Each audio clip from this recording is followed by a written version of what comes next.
Hey, everybody, welcome to our latest episode of our Tick Bootcamp podcast. We're here today with our good friend Kaitlyn Oleinik, who's returning to the podcast to share some really exciting news. So before we get into that, Kaitlyn, can you say hello to everybody?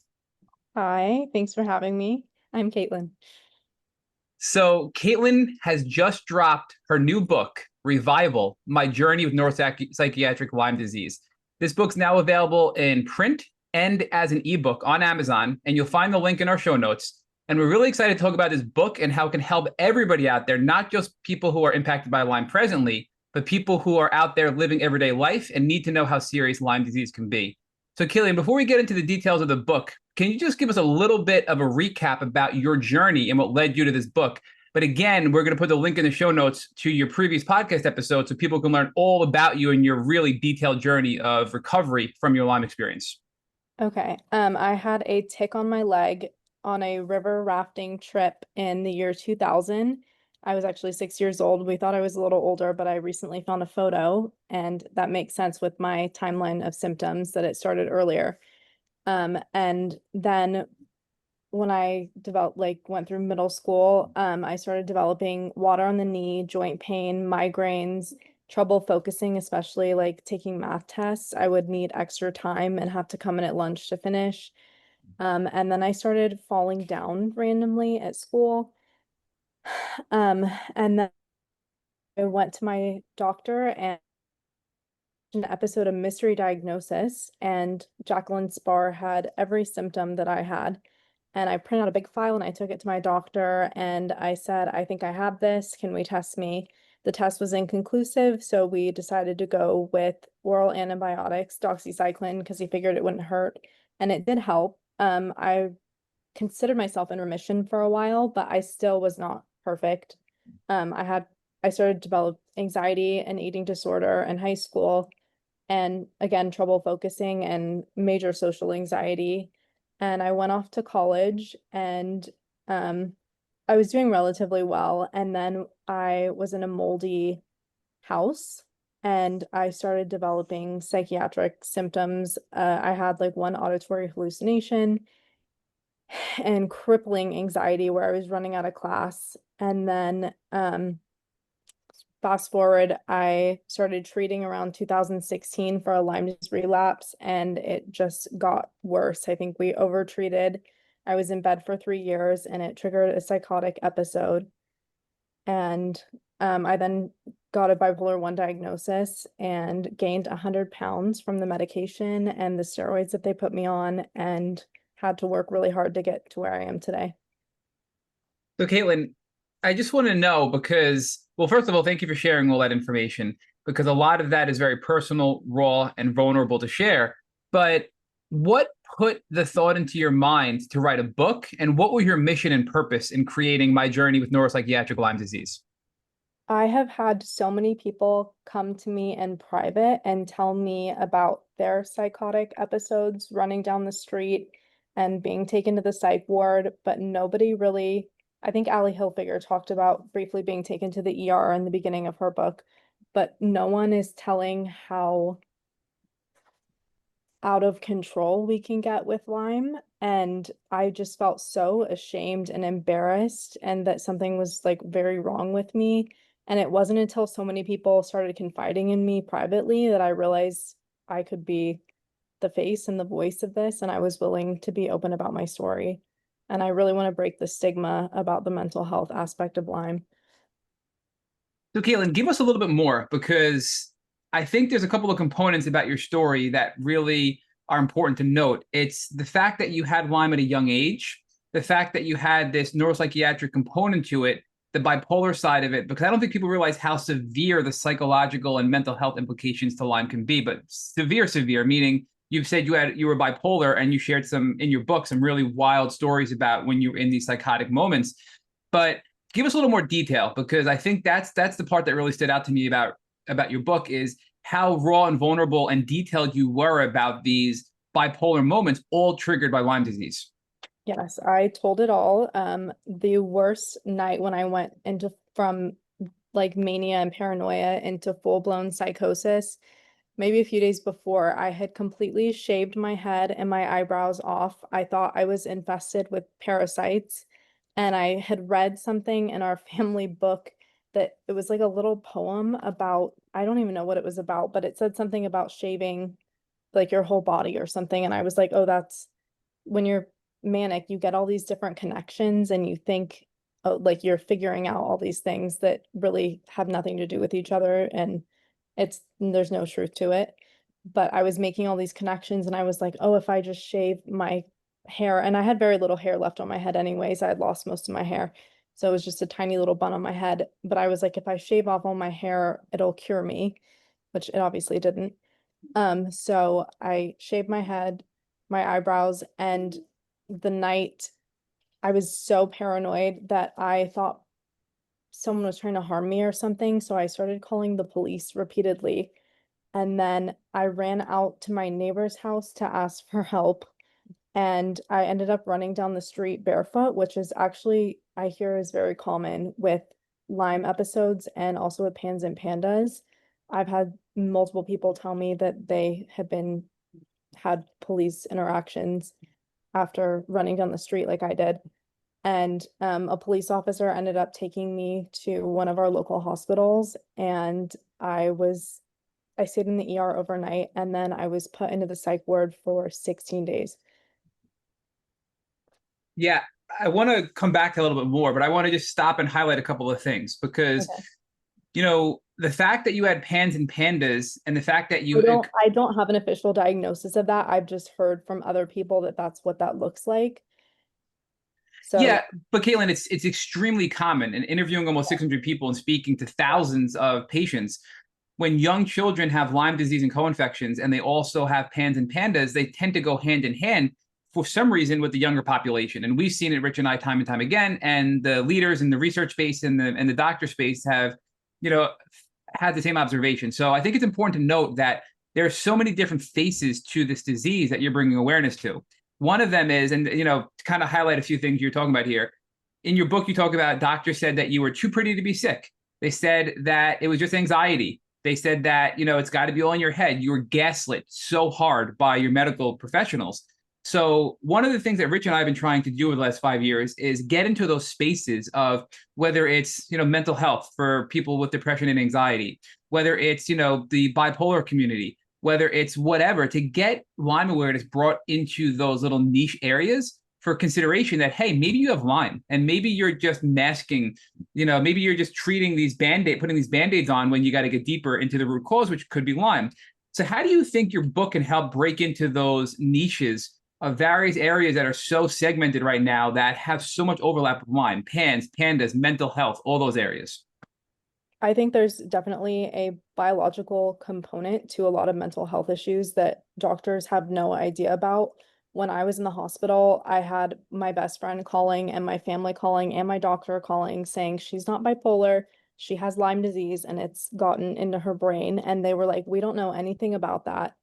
We see a manic episode, we're going to treat it as a manic episode. And they had no care for my other antibiotics or any of my other treatment.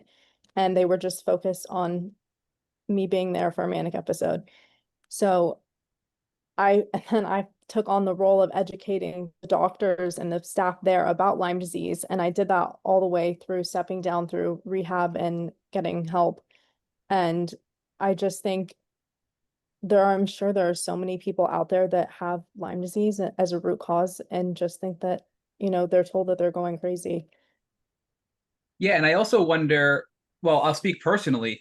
There are things in your book that I read that I realized, oh, wow, I had that as well, but I never attributed that to Lyme disease. So I think even for people that have been through it and maybe gotten through the other side of it or in the throes of Lyme, they can learn from your book as well because there are things there that are just not as commonly discussed.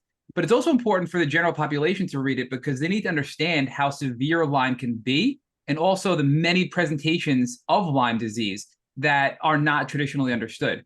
So let's talk a little bit further now. So your mental health journey, right? You said you were, I think, was it 14 days, Kaitlyn? You were in a facility? 16 days. 16 days. The locked facility, and then I spent the next 8 months stepping down through residential PHP and IOP. So it Okay. was not a short process, and it wasn't a short process of my brain kind of rewiring itself and healing. Do you think that Well, at the time, did you? This is where I'm fuzzy on your story. At the time, was this all attributed to straight up mental health, or did you and your family still realize that there's a Lyme connection here? I I don't want to speak poorly about my doctor. I think she was trying to cover for herself a little bit. That's as nice as I'll put it. And she was denying that Lyme disease could have any havoc on my mental health. And so she was saying, no, this is a completely random psychotic break that you just happen to get bipolar disorder in the middle of Lyme treatment. And that's what she was saying. And then my family was like, no, this is so out of character for her. We watched her whole life. This has to be the Lyme. So, and then I Yeah. had my best friend who has been through mental health issues herself. And she was like saying, this is Lyme disease. This is, what her Pans and Pandas episodes look like. And she was really rooting for me that I wasn't crazy, that it was the Lyme. So I think Kelly, we should talk about Lyme, not just from the standpoint of the worst psychiatric presentation or worst psychological presentation, but Lyme disease, regardless of the level of chronic illness, is a psychological or an emotional disease. And Right. there is a whole spectrum, and there is a spectrum that ultimately develops, and unfortunately, in your case, it developed to an extreme level. But I Yes, think part of what we need to identify for folks here, based on your journey, is how the signs were there early on, they were. and what was unfortunately happening is because of a lack of knowledge about psychological and psychiatric presentations generally, that despite there being indications that you were suffering from Lyme disease, there just was no one in a position where they could make a connection between the psychological presentation and the physical illness.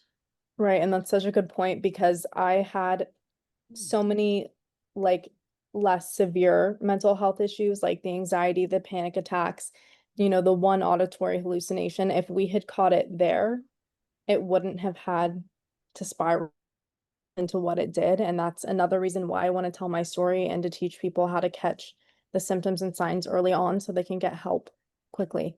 So one of the things that we learned from Dr. Leo Shea, who we've interviewed several times, in fact, I interviewed him last year at the ILADS conference, is that what he said was every single psychological and psychiatric presentation of any illness has a physiological base.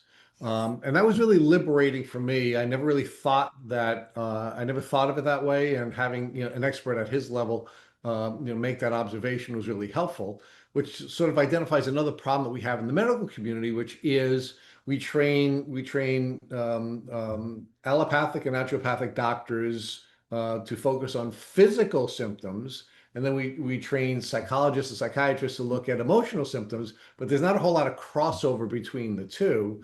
And because there's not a lot of crossover between the two, when you have people who are seeking treatment for the psychological symptoms, there's not a thought on the part of those professionals that it could be Lyme disease. And then when you're treating with the physiological symptoms, there's no thought that by the allopathic or naturopathic doctors, they're not thinking that it could result in psychiatric presentations. So, some of this is really just systemically driven by the way that we're channeling or siloing the training of the different medical professionals, and we're not treating the whole person as a physical, emotional, and spiritual person. We're dividing up those different pieces of us, even though they're just ways of us articulating the different ways that we present, rather than being different parts of who we are. I think that's a great point. So let's talk a little bit about the brain, right? And for a long time, Matt and I would debate about what the most important focus should be for somebody who is suffering from Lyme disease. And Matt found it triggering when I would argue that the first thing that we have to focus on is belief. And largely what I was arguing at that time, and I'm going to argue to you now, is that in order to be able to heal from Lyme disease, you have to focus on your brain first. And it doesn't matter whether or not you have these extreme presentations the way you did, or you have lesser presentations, such as anxiety or some less extreme presentations. But I believe the first thing you have to do is you have to focus on your brain, and you have to understand how everything that happens to you from the day that you're born until the day that you die is driven by your brain. And because we're not educated on our brain, and we're not emotionally literate, we have to go through a process of learning about our brain and the different presentations of our nervous system in order to be able to get to step one, which is being the person we need to be and having the belief we need to have in order to be able to go on a healing journey. Right. And I wish I had known that so much. I had been in and out of therapy for a little bit due to panic attacks, but when I went to go back into full treatment, I had stopped therapy at the time. I believe I was on Prozac for anxiety and like a little mild depression, but my doctor never, I know now, like, you're supposed to treat your nervous system before you start treatment so you can handle the treatment. There was no discussion of that whatsoever, and no discussion of mental health at all. And I think that is so crucial to bring awareness to so that people can treat in the proper order.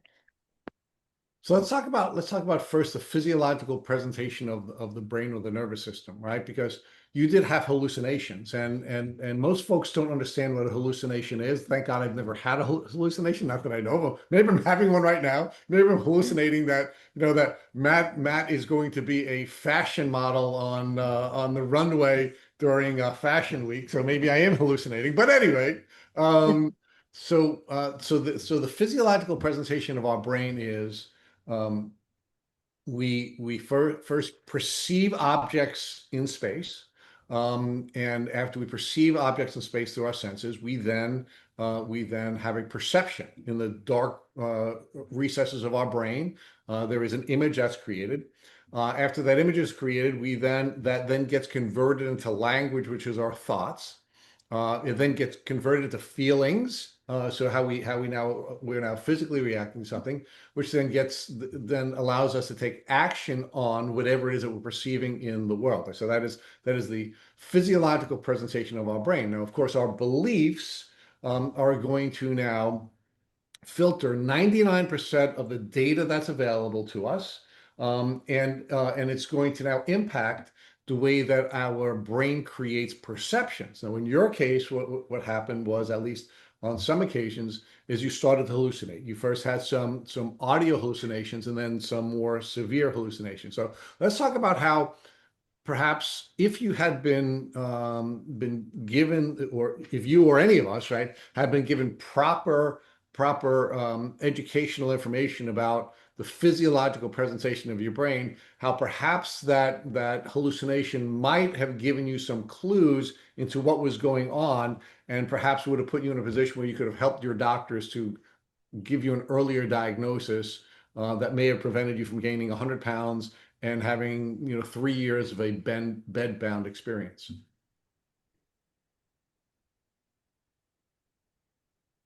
Sorry, you're asking a question, or you're just... Yeah, I'm asking you to if you believe that you at that time had a better understanding of the physiological presentation of your brain and your nervous system, how that may have put you in a position where you could have better aided your doctors in diagnosing your illness. Well, I did try. The first time I had an auditory hallucination, I called my boyfriend at the time and I asked him to drive me to the ER. I was also in the middle of having a panic attack, so I literally thought I was dying. And I told them what happened, and they said, "I think you're just anxious." And I was like, I literally heard a scream inside my head, like, that's not normal. And then, so I did try, and then they gave me like a diagnosis of, I just had a panic attack. That's not a normal panic attack. And then my dad started researching psychologists, and I went to another doctor and we did like a full workup, and she said, "You just have anxiety, we're just going to put you on Prozac," which, if you have any tendency to have bipolar disorder and you're put on an SSRI, it can worsen all of those symptoms. So they put me on the SSRI and I started therapy, and I did tell all concern. They just thought it was like a one-off thing. And then from 2016 to 2020, when I was with my first Lyme literate doctor, she was aware that I was getting like increasingly delusional. I was sending these long rambling messages that made no sense, and diving into the Lyme disease conspiracies and just sending her all of this. And at one point she just printed out one of my letters and showed it to my family and said, I don't have time to read this, and if you keep talking like this, you're going to end up in the psych ward. That should have been, I think, her hint to say, hey, I think we need to involve a psychiatrist here because you're not making sense. So I feel like I did my best to advocate for myself, and I just was kind of failed by the system. Yeah, I mean, you certainly were failed by the system, but I think you were failed by the educational system because you really didn't have the ability to describe why what was happening, No, as to just what was happening, right? And I right. think if you had a better understanding of the physiological operation of your brain and what was, where it was in the process of you, sensing or perceiving, and ultimately you're sensing and perceiving, and how the perception was not consistent with what the objective reality was, Right. I think that might have given you a clue, maybe given your family a clue, but what type of medical professional you needed to work with, so that they could have identified, what was causing this. Was it brain inflammation? Was it, Yeah. was it neural pathways that were failing? Did you have some gut health issues? I mean, what were the reasons why your brain was misfiring? Because it was misfiring. And honestly, I still don't have those answers, and I still don't know who to go to and to figure out, do I have a real bipolar disorder, or was my brain swollen from all of the antibiotics and exosomes and stem cells that we were throwing at me in a very short period of time? And I don't have those answers. I stay on a low dose of medication to be safe, but I feel like that's needed in the medical community. I know the Amen Clinic does like a little bit of stuff like that, but they're extremely expensive. And So I, let's yeah. so Karen, let's talk about the psychological presentation of your brain, right? Where we have our beliefs that trigger our thoughts, that trigger our feelings, that trigger our actions, which ultimately give us our results, right? And it is actually only our beliefs that we're in control of. Most of them have been uploaded into our brain, and most of that's happening during the course of the first 25 years of our lives. But the only portion of the psychocybernetic loop that we can control is our beliefs. But we're not trained to understand that. We don't know that's the case. And we don't know that when we're getting bad results, in most cases, it's because we have a false belief that's been built into our brain.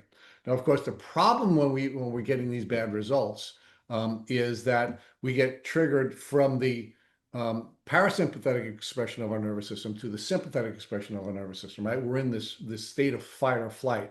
And unfortunately, it sort of builds on itself. We're in fight or flight all the time, right? And when we're in fight or flight all the time, a couple of things are happening. One of which is that our immune system is being suppressed. The bugs that are in our body are taking off because we're in this state of suffering. We're in this state of survival, and we're in a position where our brain is not serving us. So talk to us about how this experience is the experience that you were having generally. We'll talk about that, the medical community, was something that you simply couldn't control, and it was causing you to become sicker and sicker. Right. And I did have immunodeficiency at the time, so that lines up with what you're saying.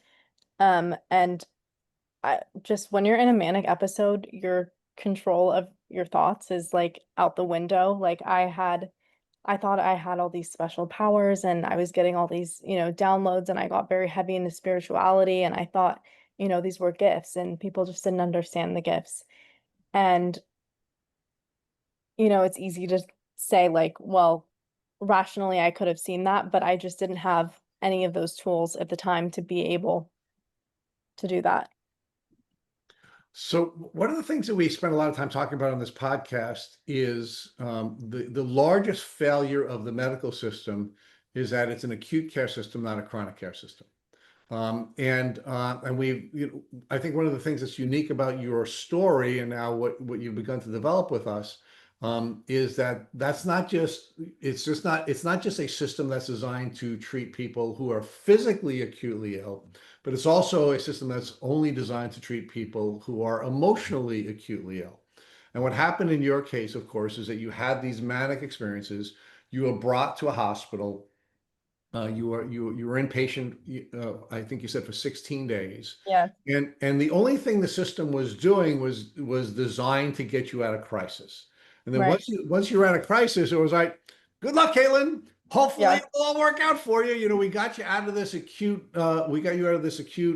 psychiatric experience, and there was no system in place to deal with the chronic elements of your illness. It was just purely designed to get you through the emergency room experience. Of course, in this case, it was a psychological emergency room or psychiatric emergency room, not a system set up to use that as the basis of giving you follow-up care, so we can define what was causing the acute outburst.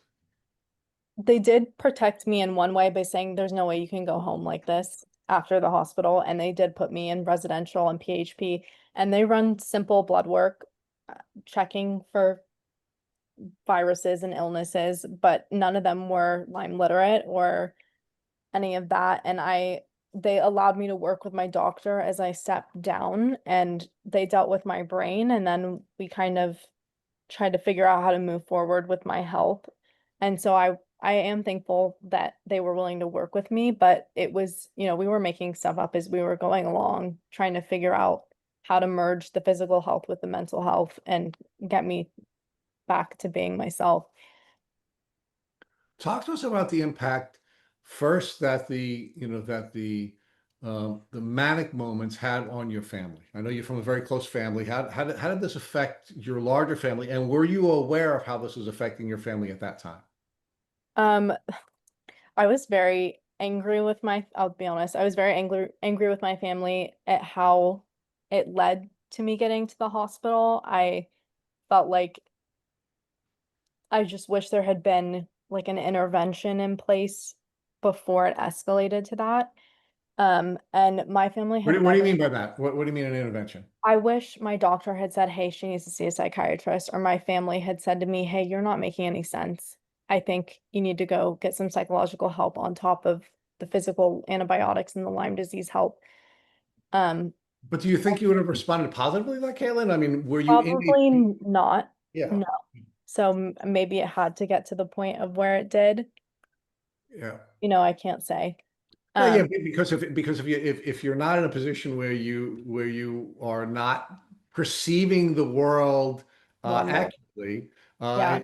and again, I want to be careful not to use the word normal, but perceiving it in a way that would serve you, right, and not perceiving it the way I guess the rest of us would be perceiving it. And then there is an attempt to try to give you a moonstruck moment where they're doing an intervention, but if you can't perceive that accurately either, I'm not sure how that's going to have a That's positive fair. outcome.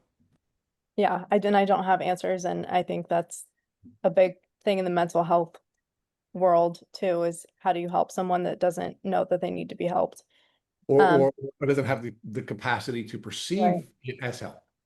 right. My family did the best that they could. They were still there for me. They showed up, while I was in the hospital. They visited, and they allowed me to kind of have space and work through my stuff. When I did start stepping down into other treatment, I started developing awareness of like, oh, that was really strange.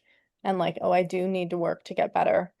And I think they, they called, but they gave me a little bit of space to kind of figure myself out. And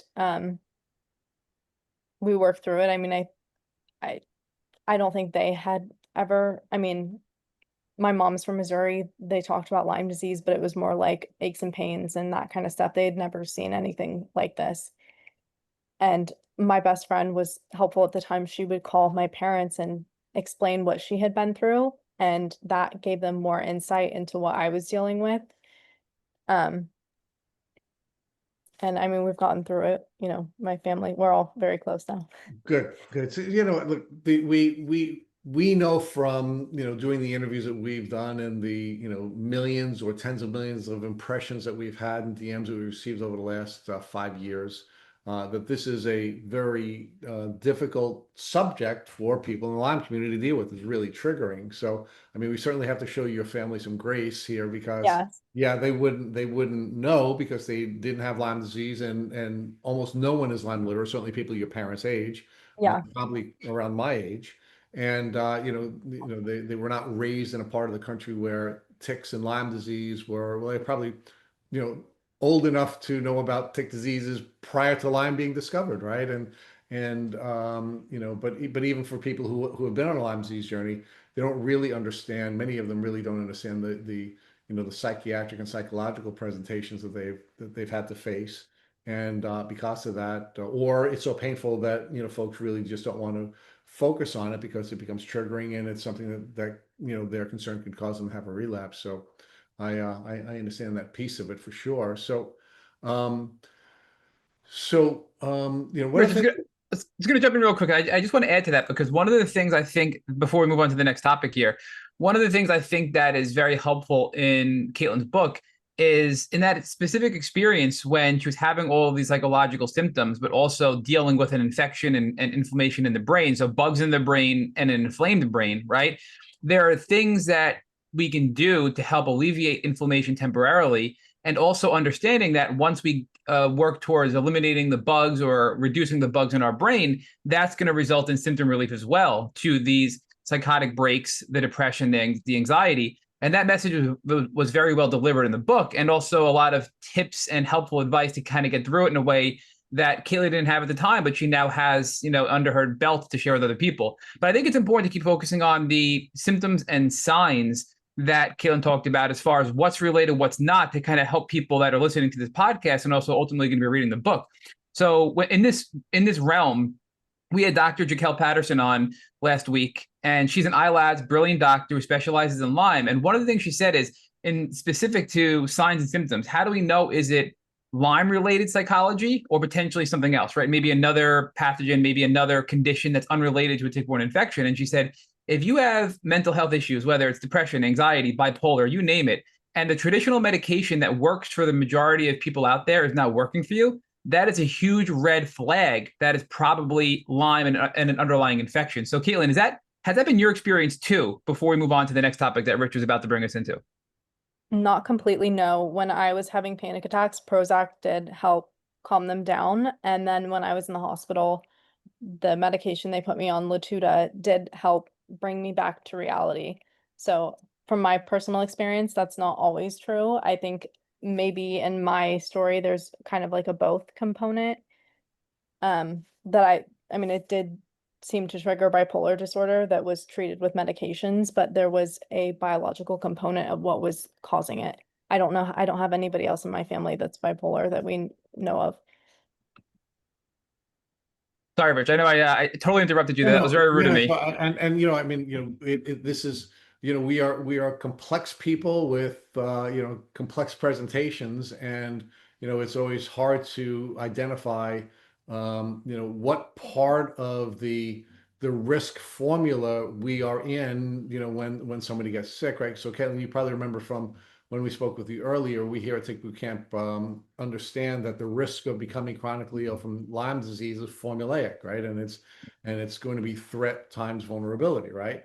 And the question always is, at the time when you get bitten by the tick, as you did in your case, what were your vulnerabilities, right? Were you living, because of the high pressure social media and phone-based society that you grew up in as a little child?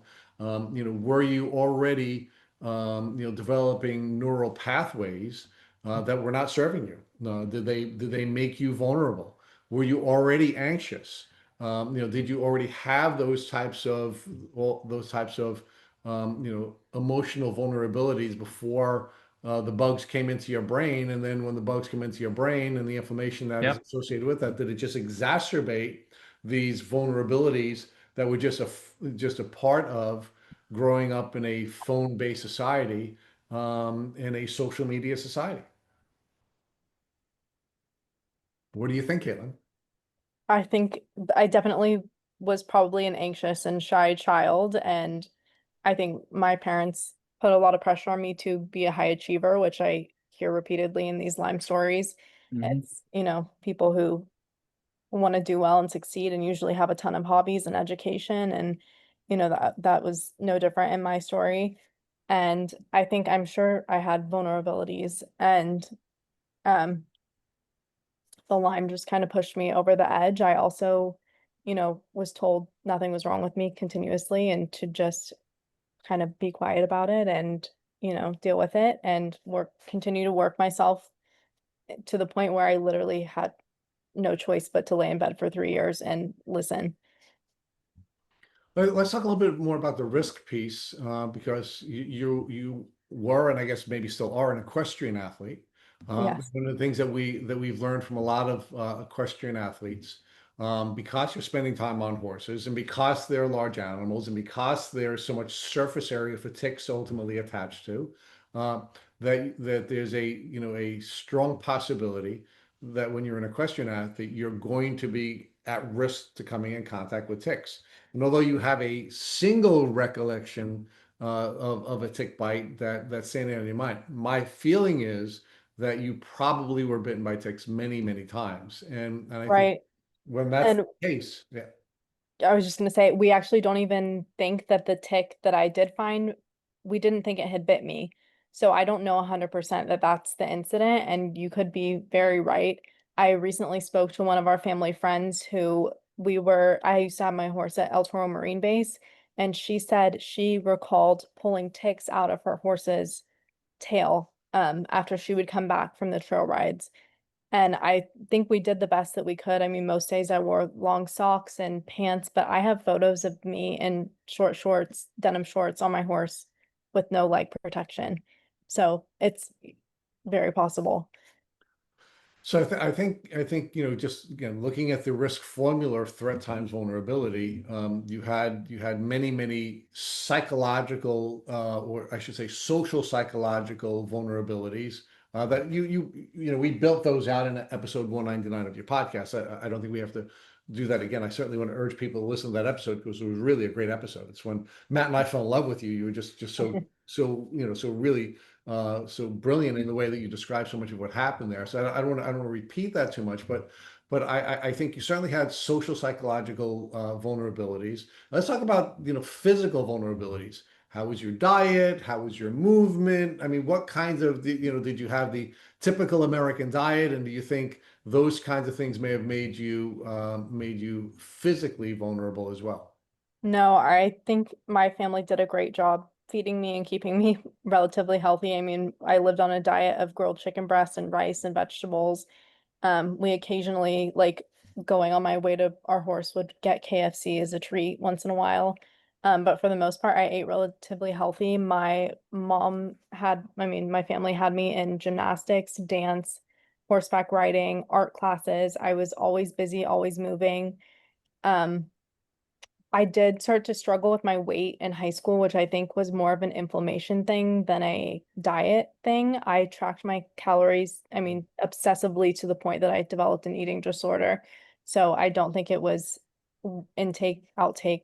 I don't think it's as simple as, the medical system talks about. I I ate healthy, I exercised, my family did everything they could to keep me healthy, and sometimes things just happen. Yeah, no, they do, and so let's talk about how these symptoms developed. I mean, we did touch on some of that in your last episode, but let's talk about how the psychological and the psychiatric symptoms developed, and how there were different points where if there had been intervention, perhaps you would not have become as ill as you did. I think we're frozen, Matt. So I started very young with a little bit of social anxiety, and then when I was in the mold, I started developing the panic attacks, and I had one auditory hallucination, and then later on the following year, I woke up one time and I thought, I don't know if I was screaming or if I was dreaming I was screaming.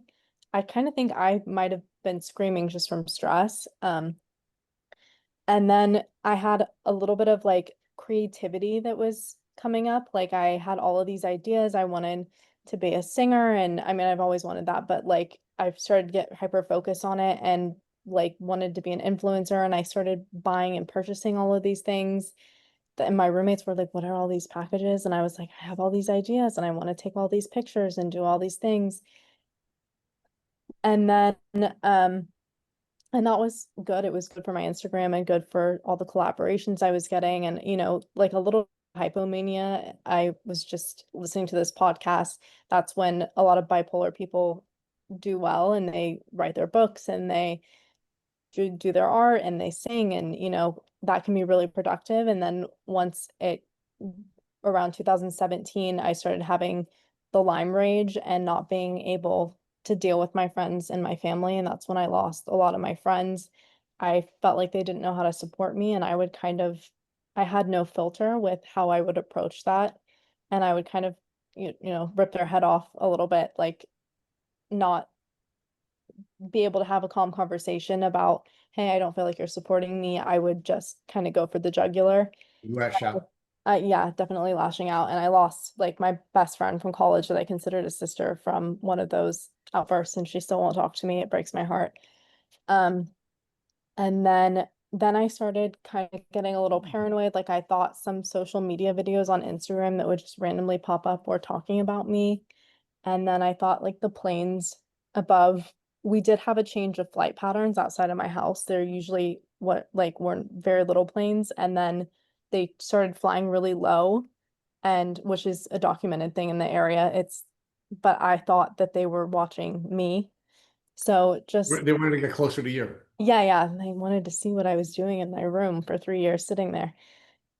So just little delusional thoughts like that started. And then I had that one auditory hallucination, and then I started developing a different kind of hallucination, which is more of an inner monologue inside the head rather than hearing something. And I thought I was talking or like had a special connection with certain celebrities, and, you know, just thought I had all this information, this higher knowledge that nobody else had access to. Um, Caitlin, real quick on that, the inner yeah, monologue thing is interesting because I've recently seen some social media posts where people that have inner monologue think everybody has inner monologue, right? And then some people go, "What do you mean you have inner monologue? Like you hear yourself to yourself?" And people go crazy, like that's not normal. So like, tell us about like what that looked like from your well, standpoint, because I I have inner haven't, monologue. I always have my whole yeah, life, and I think it's normal, but some people think it's crazy, right? Yeah, but I I think have everyone does. I have an inner monologue of my own thoughts, and I think that's normal. But hearing a certain celebrity having a conversation with you and you're talking back to them Got in it. your head is to the point where it's not Yeah. normal. So I think that's But the difference. It's normal to hear your own thoughts and be like, oh, I need to go to the store today and I need to get this and I'm going to read this, and like, oh, that's funny, haha. Like, that's okay.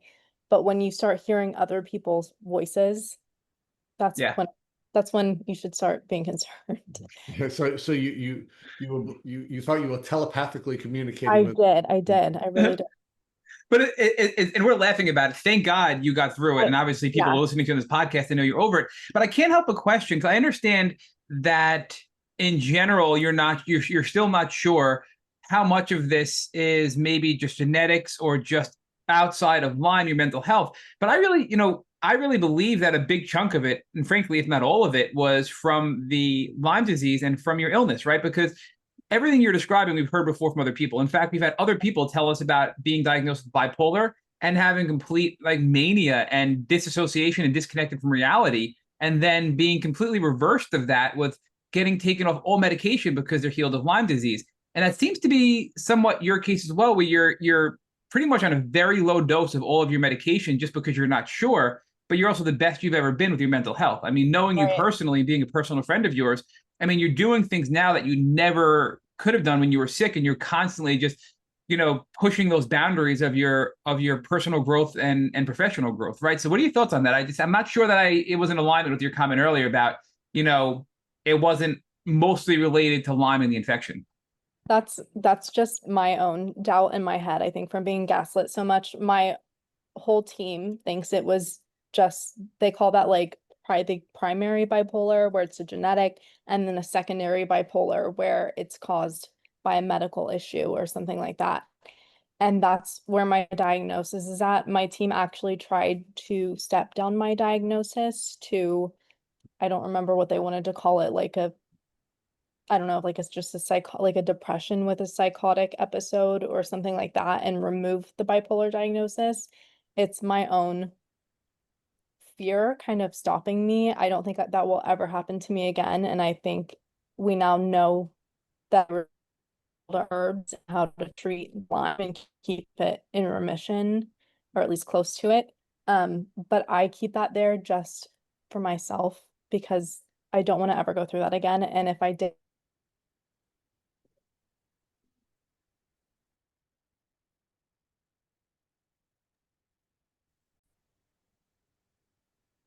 Kaitlyn, I think you cut out, but you were just giving us gold. You were talking about how you think you keep it there as a safety net. And you really were just saying that, maybe it's just there in your back pocket, but you really do believe that it was all triggered from the Lyme infection, but you don't want to be maybe totally let down if it ever were to come back. But I think it's okay to recognize that you are in a better place and you are in a really good place with your life and your mental health and your physical health, and you can move on in that direction. So can you just give us a little more detail? Because I really liked what you were saying there. yes, I was saying that my team did want to step me down to a lower diagnosis and completely remove the bipolar, but I had kind of cold feet and we decided to leave it there for now. But like you said, I'm doing better than ever. I'm a year into a master's degree program in forensic psychology. I just Congratulations. Thank you. I am starting to record music, which was like my biggest dream of all. We've written 4 songs, one about Lyme disease. And, I have all of this energy now. I probably don't have the energy of a normal 30-year-old, but I'm able to keep up pretty well as long as I can sneak off to take a nap once in a while and I get like a full 8 to 10 hours of sleep. I'm doing extremely well. And like you said, my mental health people comment on how calm I am, and which people who would have no idea that that happened to me 5 years ago, 5+ years ago. Um, you know, I get Yep. compliments on my demeanor and how mellow and calm I am and how I cope with things. Yeah, I want to focus on that a little bit because I think one of the hard things and another sign and symptom of is it Lyme or not is, to Richard's point earlier with you, is a dysregulated nervous system. And what that looks like for me, and I think so many of us in the community, is you have these just crazy emotional peaks and valleys, right? Meaning, I don't care what the emotion is. You talked about Lyme earlier. Is it anger? Is it sadness? Is it depression? Is it timidness, right? Is it fight? Is it flight? What is it? But I think those extreme highs and lows, Is it the bugs? right? Is the bugs, right? But I think those extreme highs and those extreme emotions are extreme red flags when it comes to a Lyme infection or an infection in general. And we don't really talk about that much. So were you in your worst?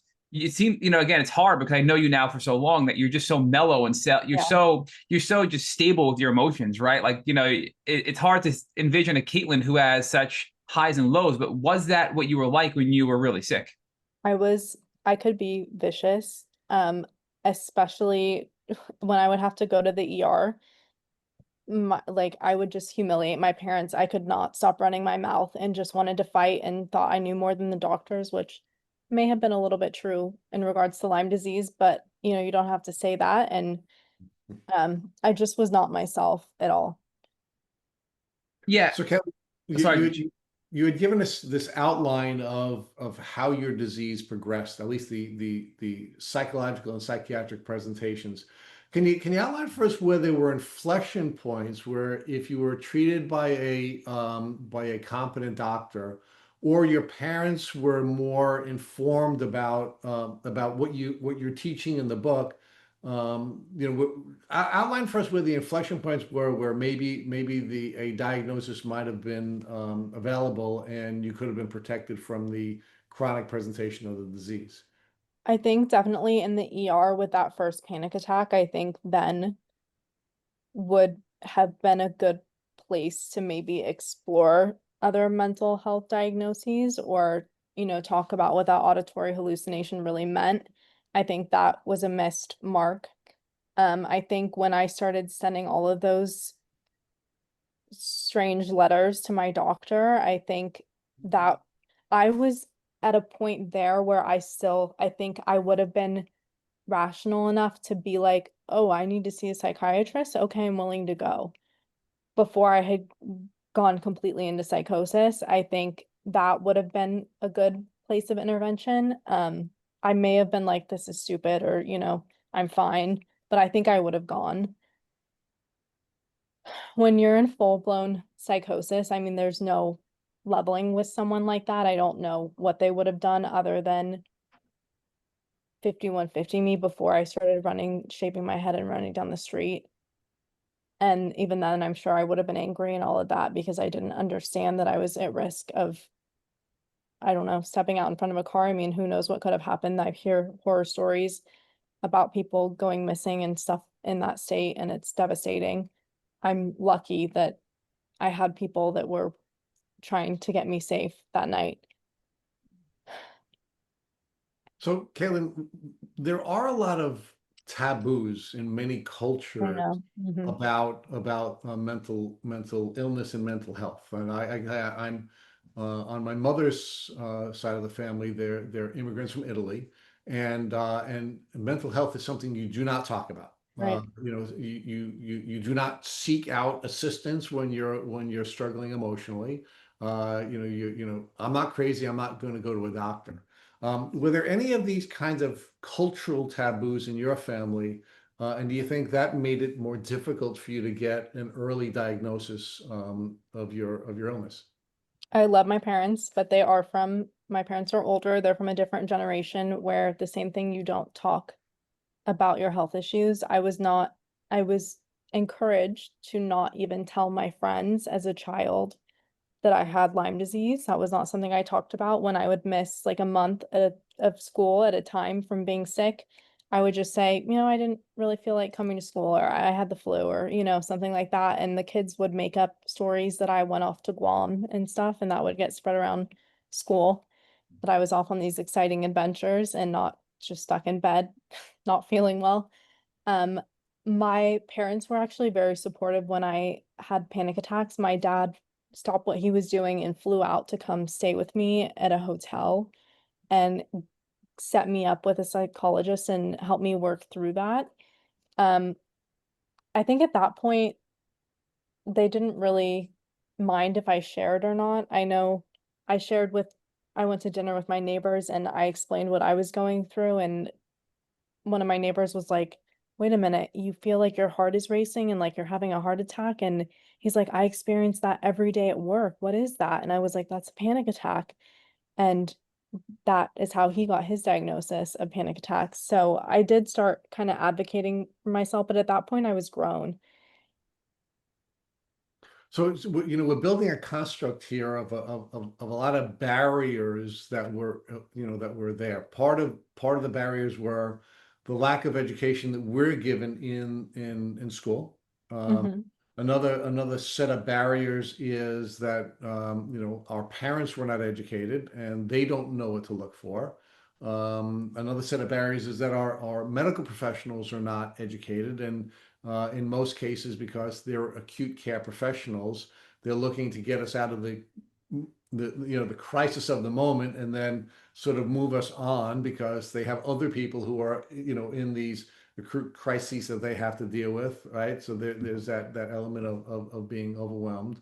We have these cultural overlays or these cultural taboos, that place restrictions on our ability to even get help ourselves because we're being discouraged by our family members, not to let the world know that we may be crazy and or whatever other such kinds of weird things are. Are there any other impediments that you think existed at the time that you were going through your challenges that we haven't identified that maybe we have as a culture have to start to deal with better so that people who are in your position can receive better treatment and care?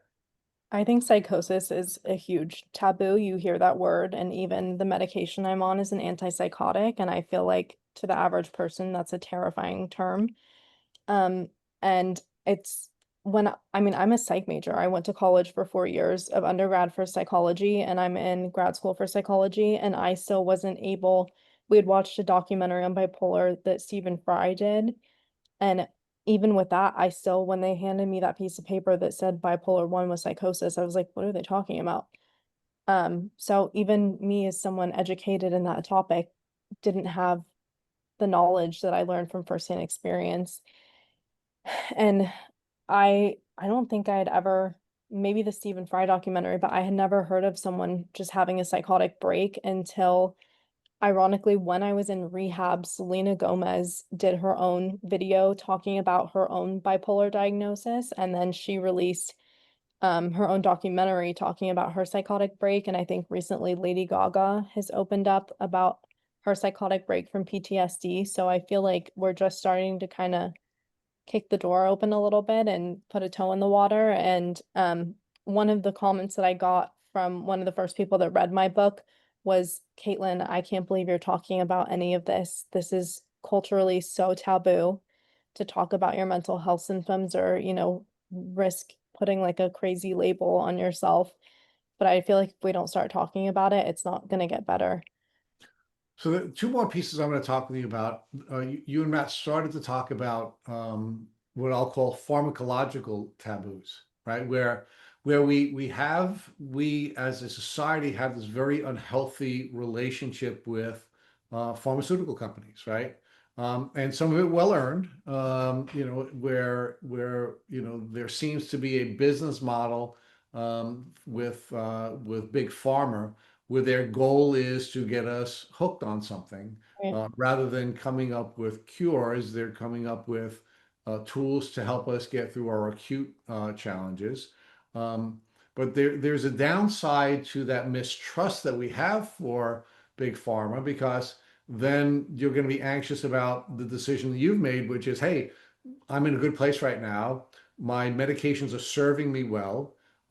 Yet because we have this built-in distrust for pharmacology and big pharma, we think we have to get off of these things, even Right. though we're in a good place and even though they're serving us well. So can you give me your thoughts about, I don't know if we want to call it just this pharmacological mistrust, or maybe even, a healthy paranoia when it comes to taking medications?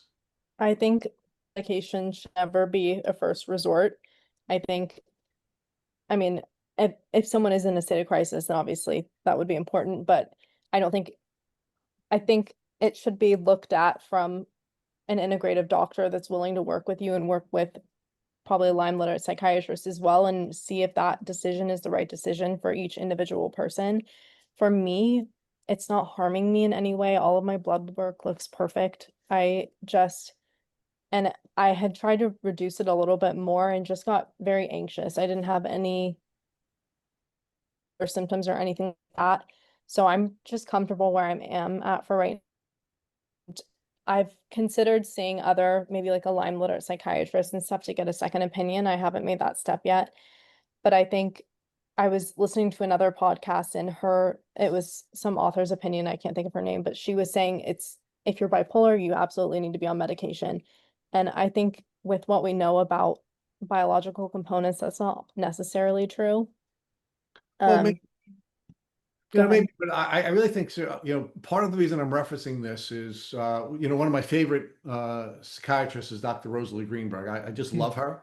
And part of it is, again, just, we're both New Yorkers. We both have very similar, we come from very similar cultures. I mean, I just find her to be awesome. I always love interviewing her. And one time she called me out, which always makes Matt happy when I'm getting called out by a doctor. Always.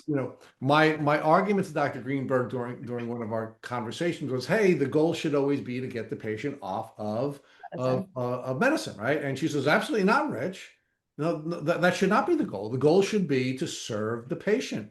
And if the patient is in a good place with whatever medication the patient is utilizing, then why should we get them off? And I was like, oh well, and when you have a really brilliant doctor wagging a finger at you, it makes Matt happy. It makes me sad, but it's a really good point, right? And so Right. I was having sort of a rush of Dr. Greenberg's brilliant and sage advice, which is, we have to just serve the patient, and we have to be at peace with being in a good place. And I really want you to show yourself some grace here, Kaitlyn, because again, I've known you for several years as well, and to see the progress between when we first met you and now is just unbelievably, an unbelievable blessing to me. And I wouldn't want you to feel the pressure of wanting to make a change just because there is some societal bias against certain types of support. I agree. And I've had this conversation with my current Lyme literate doctor as well. He wanted me to try methylene blue, but to try that, you need to be off of psych meds. So we go back and forth about this conversation a lot. And for me, right now, where I'm at, I think I'm just comfortable staying on it for now, and we'll see what happens in the future. But I think if a medication is helping you, there's no shame in needing to take that.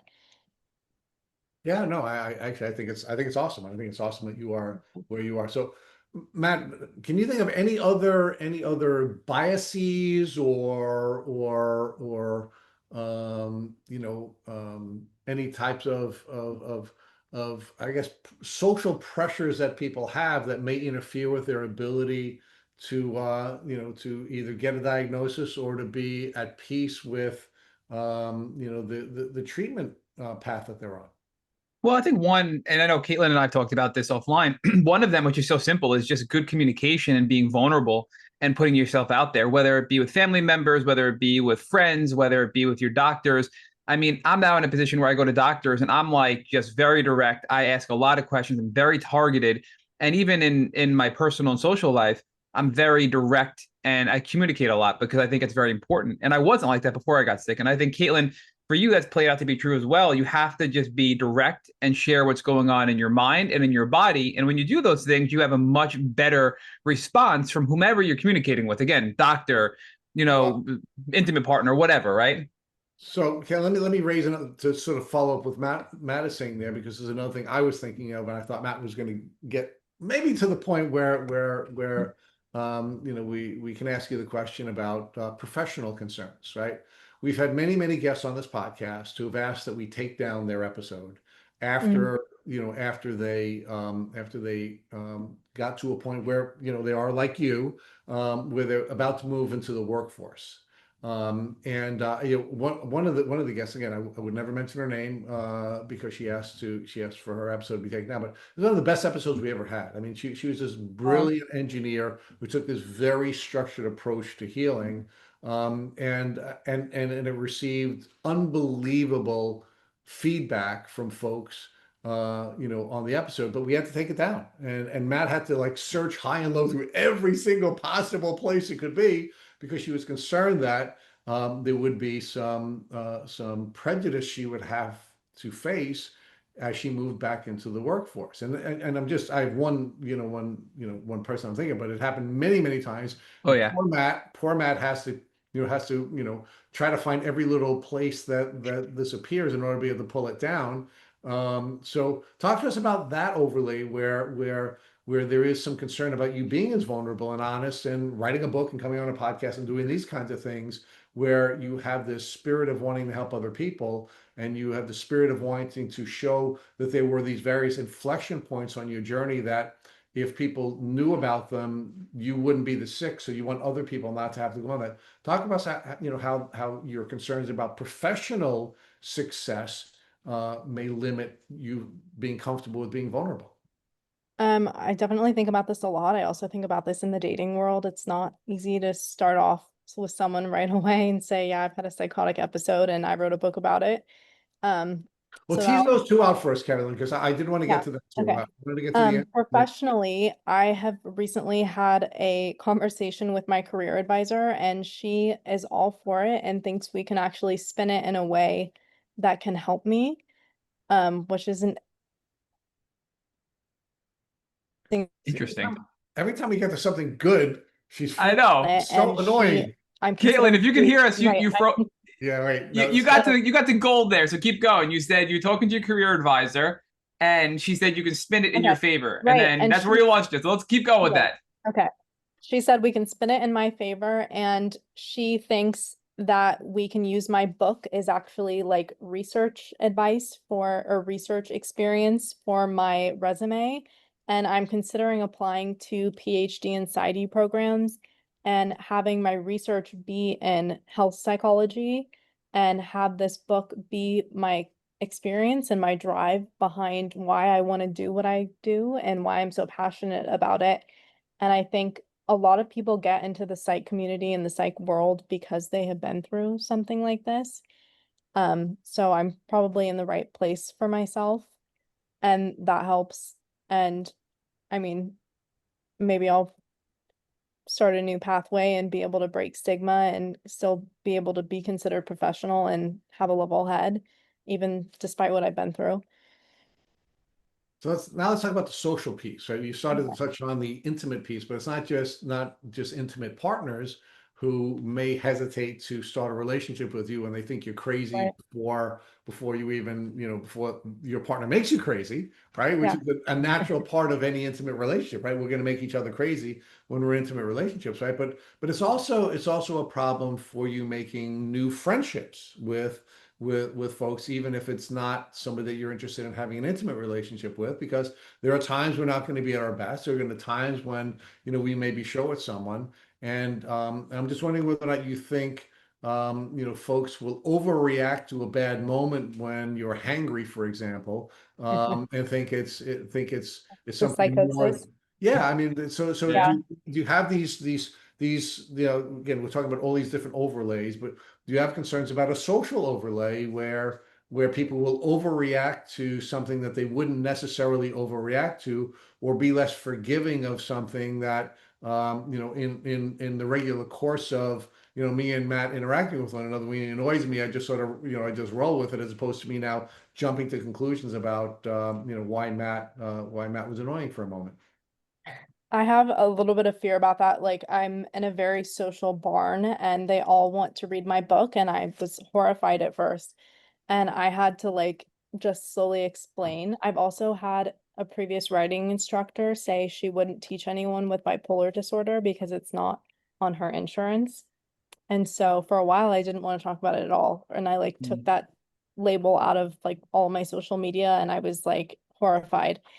And so that's unfortunate, but I think a lot of people judge me on how I am now, which is pretty even-tempered and almost maybe a little bit too meek and mild. I think I went overboard with how vocal I was for myself when I was unwell, and I've gone a little bit too far in the other direction where I don't stand up for myself, and I need to work on that a little bit. But so far, my social relationships, everyone's just been like, "Really, that happened to you? I would never have guessed." And that's kind of the extent of the conversation. And they want to read my book anyway, and I haven't had any negative social friendship level reactions to it so far. So let's talk about who you want to read this book, right? I mean, we've talked about all these inflection points. We've talked about you trying to overcome and help folks overcome all of these different biases and taboos. There probably are more, but I think we've touched on a lot of them. Who do you want to read this book? I mean, who should we be reaching out to, and who should we be urging to read this book, and how do you think it will help them? I would definitely want it to go to all the different Lyme platforms like Global Lyme Alliance and Bay Area Lyme Foundation and the foundations, and anyone that has Lyme. I think I didn't even piece my own mental health components from Lyme disease together until I was writing this book, and I realized like, oh, that was probably the Lyme the whole time. And I think anyone going through Lyme probably has psychological components to it that they might not even Absolutely. recognize is tied to the Lyme.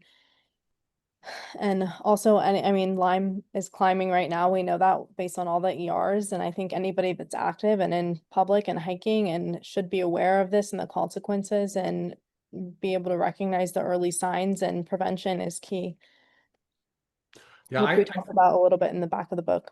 I think certainly, I think any school nurse, or school, related healthcare professional needs to read this book, because they're in many cases the first line of defense for children who are who are dealing with these issues. I certainly think that pediatricians in Lyme endemic communities need to be aware of this book. I think all therapists and psychologists who are treating children in Lyme endemic communities need to be aware of this. And again, I don't want to be attacked by folks who are going to argue everywhere is Lyme endemic, but I do think that it's important that this information be available. I don't know that we can necessarily argue every parent should read this. I don't know we should argue that every healthcare provider should be reading this, but this is a book that I think anyone who is interfacing with children